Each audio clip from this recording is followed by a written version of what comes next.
Hi there, I'm Chris King. I'm the game designer at Paradox Interactive.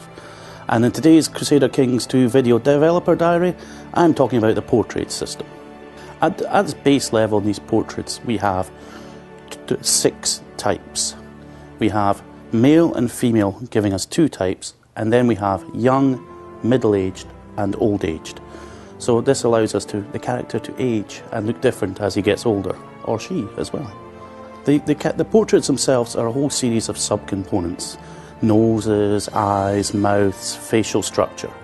And each one of these is then assigned a DNA value inside the character file. Then these DNAs are then inherited by their children. This allows the children to take on a sort of blend between the mother and the father. Perhaps they have the mother's nose or the father's chin, making the characters, you can start seeing family traits develop as you go through the ages. We also have 2 options when it comes to actually setting up the character database. The game will start just naturally incrementing through the database and randomly assign characters DNA, allowing to make it a bit easier on people trying to set up the scenarios. However, we can't strictly define DNA for characters in the database.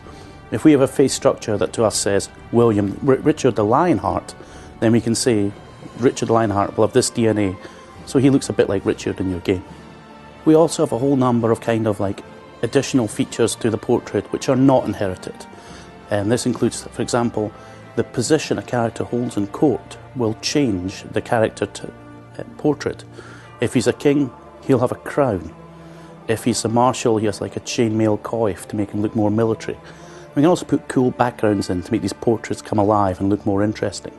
And as ever with Paradox games, we made sure that these are fully scriptable and moddable, allowing modders to start expanding out our selection of faces to make them more interesting, and also just to allow you to script in your own DNA settings for characters you feel should look a particular way.